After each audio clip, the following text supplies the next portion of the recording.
விருச்சிக ராசிக்காரர்களுக்கு இந்த சித்திரை மாதம் எப்படி இருக்க போகுதுமா? எப்பேற்பட்ட சூழ்ச்சி, பிரச்சனைகள், கடன் இதுல இருந்து விடுவிக்கக்கூடிய ஒரு பொற்காலமா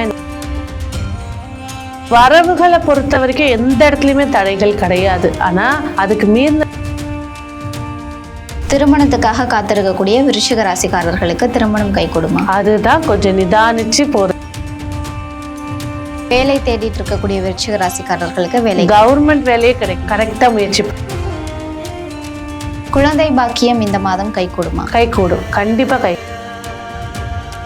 காதலர்களுக்கு இந்த மாதம் எப்படி இருக்க போகுதுமா? காதலர்களை பொறுத்த வரைக்கும் புதிய காதலே உருவாக.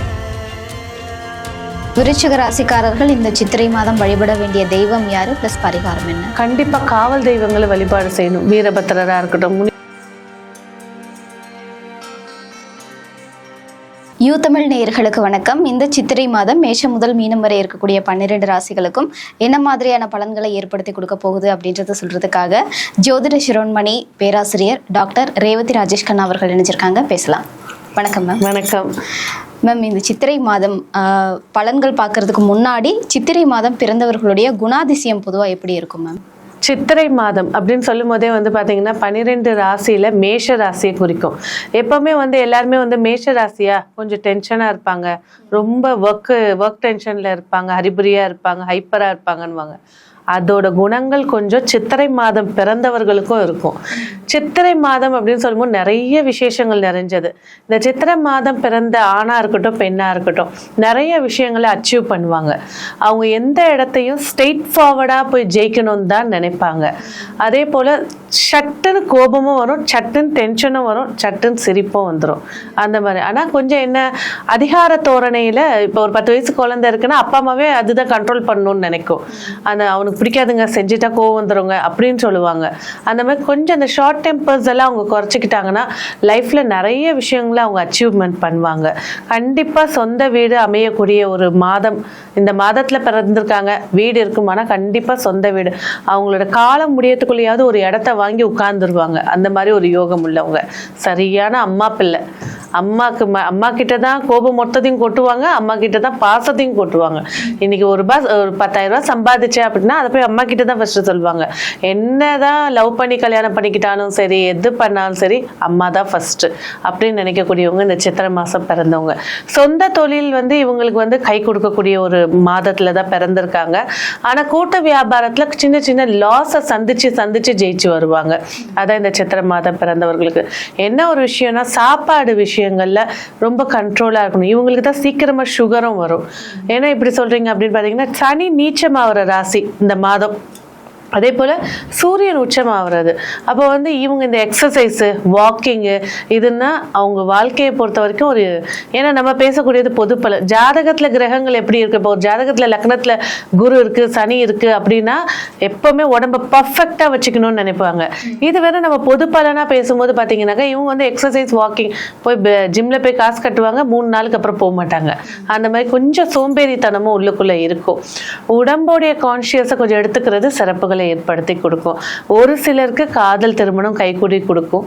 ஸோ ஜாதகத்தோட நிலையை பார்க்கும்போது சக்சஸா இல்லை பிரச்சனையான்றத அதுல டீப்பா பார்த்து சொல்லலாம். மேலோட்டம் சொல்லும் போது காதல் கண்டிப்பா ஜெயிக்கக்கூடிய மாதம் தான் இந்த சித்திரை மாதம். Okay ma'am. இந்த சித்திரை மாதம் பிறந்தவர்கள் வழிபட வேண்டிய தெய்வம் அப்படின்னு எதாவது இருக்கா மேம்? சித்திரை மாதம் அப்படின்னு சொல்லிட்டாலே நம்மளுக்கு முதல்ல ஞாபகம் வர வேண்டியது முருகப்பெருமான் தான். சித்திரை மாதம் அப்படின்னு எடுக்கும்போது பார்த்தீங்கன்னா நிறைய ரகசியங்கள். சித்திரை மாதம் இப்போ பார்த்தீங்கன்னா நம்ம சக்தியுடைய மைந்தன் தான் முருகன் சரி எல்லாருக்குமே தெரியும். ஆனால் நீங்கள் மீனாட்சி கல்யாணம் அப்படின்னு இந்த சித்திரை மாசத்துல நடைபெறும். இதில் முருகர் வேல் வாங்கும் காட்சின்னு ஒரு நாள் திருவிழா நடக்கும். அது மறைமுகமாக அம்பாள் முருகரை தத்த எடுத்துக்கிறதாக ஐதீகம் தான் அதுக்குள்ள ஒளிஞ்சிருக்கிறது. அது நிறைய பேர் ஒத்துப்பாங்க, ஒத்துக்க மாட்டாங்க. ஆனா அவரோட புராண கதைகள் எடுத்து பார்த்தீங்கன்னா அம்பாள் முருகரை தத்தெடுத்து வாரிசாக எடுக்கக்கூடியது. மதுரை நாட்டுக்கு வாரிசா எடுத்த ஒரு காட்சி தான் அந்த 10 நாள் திருவிழால ஒரு திருவிழா வேல் வழங்குதல் வரும். அப்போ இந்த முருகப்பெருமானுக்கு பதவி, அந்தஸ்து, அரசன்ற ஒரு பொறுப்பு கிடைச்சது இந்த சித்திரை மாதம். அப்ப இவங்க எப்பவுமே இந்த முருகப்பெருமான மனசார பிரார்த்தனை பண்ணி வழிபாடுகள் செய்யும் போது, அதுலயும் நடைபாதையாக நடந்து செல்றது இல்ல மலை மேல ஏறி போறது மிகப்பெரிய ஒரு யோகத்தை கொடுக்கும். அடுத்தது வந்து பாத்தீங்கன்னாக்க இந்த முருகப்பெருமானை எப்படி வழிபாடு செய்யலாம். எல்லாரும் வந்து பாத்தீங்கன்னா இப்ப நம்ம கூட பாத்தீங்கன்னா இந்த மாசம் பிறந்தவங்க அப்படின்னு எடுத்துட்டு இருக்கோம்.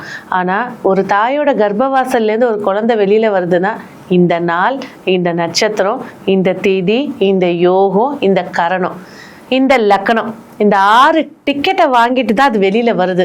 சும்மா கருவுல உருவாகி வரல.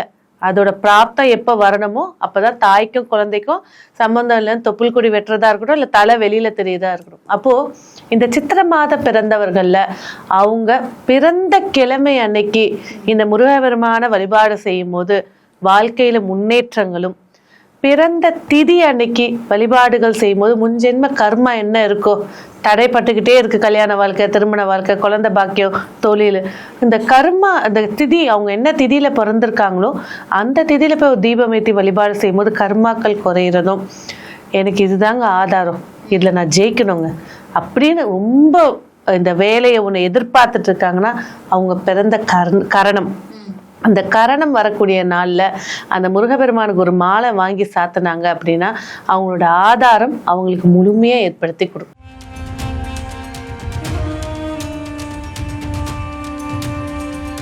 விருச்சிக ராசிக்காரர்களுக்கு இந்த சித்திரை மாதம் எப்படி இருக்க போகுது மேம்? ஸோ இந்த சித்திரை மாதம் வந்து விருச்சிக ராசியை பொறுத்த வரைக்கும் பார்த்தீங்கன்னாக்கா எப்பேற்பட்ட சூழ்ச்சி, பிரச்சனைகள், கடன், இதுல இருந்து விடுவிக்கக்கூடிய ஒரு பொற்காலமா இந்த மாதம் அமைச்சு தரப்போகுது. இதை கரெக்டா இவங்க பயன்படுத்திக்கிட்டாங்கன்னா கண்டிப்பா இந்த மாதம் ஒரு சக்சஸ் உண்டு. விருச்சிக ராசிக்காரர்களுக்கு பொருளாதாரம் சார்ந்த விஷயங்கள் எப்படி இருக்க போகுது, பணவரவு எப்படி இருக்க போகுது? ஸோ வரவுகளை பொறுத்த வரைக்கும் எந்த இடத்துலையுமே தடைகள் கிடையாது. ஆனா அதுக்கு மீறின செலவுகள் தான் அதிகரிச்சு. ஏன்னா சனியும் ராகுவும் 2 பேரும் சேர்ந்து பார்க்கறது. என் பொண்ணு கஷ்டப்படுதே, வர காசை இது கொடுத்துடலாம், என் சொந்தக்காரங்க கஷ்டப்படுறாங்க, வீட்டில் பையன் காசு இல்லாமல் கஷ்டப்படுறான், மருத்துவ செலவுக்கு இல்லை, இருக்கிற பணத்தை எடுத்து கொடுக்குற மாதிரி தான் இருக்கும். ஆனால் வர வேண்டிய வரவுகளில் எந்த தடையும் இருக்காது. ஏன்னா அதிர்ஷ்ட வருமானங்கள்லாம் இவங்களுக்கு அதிகமாக இருக்கு.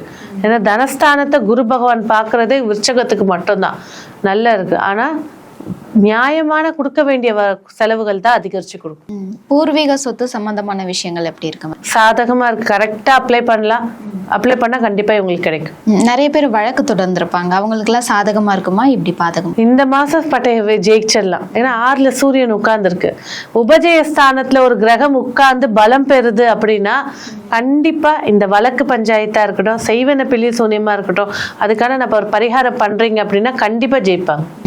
திருமணத்துக்காக காத்திருக்கக்கூடிய விருச்சிக ராசிக்காரர்களுக்கு திருமணம் கை கொடுமா? அதுதான் கொஞ்சம் நிதானிச்சு போறது சிறப்புப்படுத்தி தரும். முடிஞ்ச வரைக்கும் இந்த மாசம் தவிர்த்துறது சிறப்பா இருக்கும். அதிர்ஷ்டம் தொடர்பான விஷயங்கள் எப்படி இருக்கும்? அதிர்ஷ்டம் வந்து வருமான ரீதியான அதிர்ஷ்டங்கள் இவங்களுக்கு ஜாஸ்தி இருக்கு. வர வேண்டிய வரவுகள் இதெல்லாம் சிறப்பு ஏற்படுத்தி தரும். இவங்க தான் கொஞ்சம் அதை ஹேண்டில் பண்ணிக்கிறது சிறப்பு. தனக்கு மிஞ்சிதான் தானம் தர்மம், அதை சொந்தத்திலயும் வச்சுக்கிறது நன்மையா இருக்கும். விருச்சிக ராசிக்காரர்கள் உறவுகள் கிட்ட கவனமா இருக்கணுமா, இல்ல சப்போர்ட் பண்ண போறாங்களா? உறவுகள் கிட்ட கவனமா இருக்கிறது தான் பெஸ்ட். இருக்கிறது எல்லாத்தையும் போட்டிருக்க ட்ரெஸ் வரைக்கும் அவுத்து விட்டாம இருந்தா நல்லது. விருச்சிக ராசிக்கு இதான் இப்ப இருக்கக்கூடிய திண்டார். ஐயோ இவன் வரான வீட்டுக்கு என்னென்னத்தை எடுத்துட்டு போறான், என்னென்னத்தை கேட்க போறாங்க அப்படின்ற ஒரு பயம்தான் அதிகமா இருக்குமே தவிர, அதுவும் வந்து நம்ம இப்ப ஒரு வீட்டுல ஒரு பேத்தி வராங்க, பாட்டி எனக்கு இந்த பொம்மையை கொடுத்துரு, இந்த ரேடியோ எனக்கு கொடு, எனக்கு தேவைப்படுத்துனா கொடுக்க முடியாதுன்னு சொல்ல முடியாது. ஆனா இவங்களோட ஒரே ஒரு என்டர்டைன்மெண்ட் அந்த ரேடியோ தான். இவங்க தரப்புல பார்க்கும்போது எப்படி இருக்கு, பேத்தி கேட்டா கொடுத்துதானே ஆகணும். இந்த மாதிரி விஷயங்கள் தான் அதிகமா இருக்கும். வேலை தேடிட்டு இருக்கக்கூடிய விருச்சிக ராசிக்காரர்களுக்கு வேலை, கவர்மெண்ட் வேலையே கிடைக்கும் கரெக்டா முயற்சி பண்ணா. மனநலம் சார்ந்த விஷயங்கள் எப்படி இருக்கும் இந்த மாதிரி? தேவையில்லாத ஸ்ட்ரெஸ் தான், இவங்களா போட்டு குழப்பிக்கிறது தான். ஃபார் எக்ஸாம்பிளுக்கு சொல்றேன், அதிக சீரியல் பாக்குறது விருச்சிக ராசி தான். சீரியல்ல ஒரு விஷயம் நடக்குது, அது அப்படியே ஃபேமிலியில அதை திருச்சி பேசுறது தான் விருச்சிக ராசி. அதை மட்டும் கொஞ்சம் கிளியர் பண்ணிக்கிட்டாங்க அப்படின்னா கொஞ்சம், அதாவது பெருந்தன்மை அதிகமா இருக்கிறது விருச்சிக ராசி தான். ஒருத்தரோட மைனஸை குத்தி காட்டி பேசாம இருந்துட்டாலே இவங்க ஜெயிச்சிடலாம். அரசு வேலையில இருக்கக்கூடிய விருச்சிக ராசிக்காரர்களுக்கு எப்படி இருக்க போகுது? சூப்பரா இருக்கும், கண்டிப்பா தாராளமா கொடி கட்டி பறக்கக்கூடிய வாய்ப்புகள் இருக்கு. என்ன ஒண்ணு, கொஞ்சம் ஃபேவரபிள் அப்படிங்கறத விட்டுட்டு நியாயமா போனாங்களே போதும். தனியார் கம்பெனில ஒர்க் பண்ணிட்டு இருக்கவங்களுக்கு எப்படி இருக்க போகுது? நிதானமா போறது நன்மை ஏற்படுத்தி கொடுக்கும். எதிரிகள் சார்ந்த ஏதாவது பிரச்சனைகள் ஏற்படும்? எந்த எதிரி வந்தாலும் ஜெயிச்சிருவாங்க. நல்லா இருக்கு டைமிங். விருச்சிக ராசிக்காரர்கள் இந்த மாதம் புதுசா பிசினஸ் ஸ்டார்ட் பண்ணலாமா? கொஞ்சம் யோசிச்சு, ஏன்னா 10ல கேது உட்கார்ந்துருக்கு, சுயஜாதகத்தை பார்த்துட்டு எடுக்கிறது சிறப்பா இருக்கும். விருச்சிக ராசிக்காரர் மாணவர்களுக்கு எப்படி இருக்க போகுது? படிப்பு விஷயத்துல நல்லா இருக்காங்க, ஆக்டிவிட்டிஸ் விஷயத்துலயும் நல்லா இருக்காங்க. ஆனா ஏதோ ஒரு விஷயம் வந்து வீட்டுக்கு தெரியாம ஒரு தவறு செய்யறாங்க, அதை ஸ்டார்டிங்கே பாத்துறது சிறப்பா இருக்கும். மாணவர்களுக்கு மெயினா வீசிங் பிரச்சனை, சளி அதிகமாக கோத்துட்டு இருக்கிறது, ஒபிசிட்டி, சாப்பிட்ட உடனே வாமிட் வர மாதிரி, இந்த மாதிரி விஷயங்கள் எல்லாம் இது அதிகமாக இருக்கும். சொந்த தொழில் பண்ணிட்டு இருக்க விருச்சிக ராசிக்காரர்களுக்கு லாபமா நஷ்டமா? லாபமும் சொல்ல முடியாது, நஷ்டமும் சொல்ல முடியாது. மாசம் மாசம் அந்த வேலை போயிட்டே இருக்குது. ஆனா எடுக்கிற லாபம் கடனை தான் அடைச்சிட்டு இருக்காங்க. என்ன ஒரு விஷயம், இந்த மாசம் இந்த சூரியன் வந்து 6ல் இருக்கிறது கடனை கழிக்கிறதுக்கான ஒரு வாய்ப்பை ஏற்படுத்தி கொடுக்கும். அதன் பிறகு வருமானங்கள் ஈட்டலாம். ஆன்லைன் வியாபாரம் பண்ணிட்டு இருக்கவங்களுக்கு எப்படி இருக்க போகுது? சைலண்டா இருந்தது பெஸ்ட். புதுசா ஆன்லைன் வியாபாரம் ஸ்டார்ட் பண்ணலாமா? This is not a good time. ஆரோக்கியம் சார்ந்த விஷயங்கள் விருச்சிகத்துக்கு இந்த மாதம் எப்படி? சளி, இதுதான் மெயின் பிரச்சனை. சளி கோத்துக்கிறது, வீசிங் ஆகுறது, மூச்சு விட முடியாம போயிடுறது, அந்த இது இன்ஃப்ளூயன்ஸா வைக்கிறது, இந்த மாதிரி விஷயங்கள் தான் அதிகமா இருக்கும். குழந்தை பாக்கியம் இந்த மாதம் கை கூடுமா? கை கூடும், கண்டிப்பா கை கூடும். சேமிக்கணுமா முதலீடு பண்ணணுமா? சேமிக்கணும். காதலர்களுக்கு இந்த மாதம் எப்படி இருக்க போகுது மேம்? காதலர்களை பொறுத்த வரைக்கும் புதிய காதலே உருவாகிறதுக்கான வாய்ப்புகள் இருக்கும். ஏற்கனவே காதலிச்சுட்டு இருக்கிறவங்களுக்கு புரிதல் அதிகரிக்கும். கணவன் மனைவி அந்யோன்யம் எப்படி இருக்கு? கொஞ்சம் நிதானமா விட்டு கொடுத்து போயிட்டாங்கன்னா இந்த மாசம் 10ஆம் தேதிக்கு மேல புரிதல் இருக்கும். இந்த 10ஆம் தேதிக்குள்ள இருக்கக்கூடிய கிரக நிலைகள் வந்து மனஸ்தாபத்தை ஏற்படுத்தி கொடுக்கும். விருச்சிக ராசிக்காரர்கள் இந்த சித்திரை மாதம் வழிபட வேண்டிய தெய்வம் யாரு, பிளஸ் பரிகாரம் என்ன? கண்டிப்பா காவல் தெய்வங்களை வழிபாடு செய்யணும். வீரபத்திரரா இருக்கட்டும், முனீஸ்வரரா இருக்கட்டும், பைரவரா இருக்கட்டும், இந்த மாதிரி காவல் தெய்வம் என்னோட ஏரியாக்கு தாங்க எல்லா தெய்வம் அப்படின்னு இருக்குன்னா அவங்க கிட்ட போய் வழிபாடுகள் செய்யறது பல மடங்கு பாதுகாப்பையும் தரும், சேமிப்பையும் ஏற்படுத்தி தரும். நவகிரகத்துல இருக்கக்கூடிய சனி பகவானுக்கு போய் வழிபாடுகள் செய்யறது நன்மை ஏற்படுத்தி. எவ்வளவு சதவிகிதம் நற்பலன்கள் ஏற்படுத்தி? 55% நற்பலன்கள் இருக்கு. நன்றி மேம். நன்றி.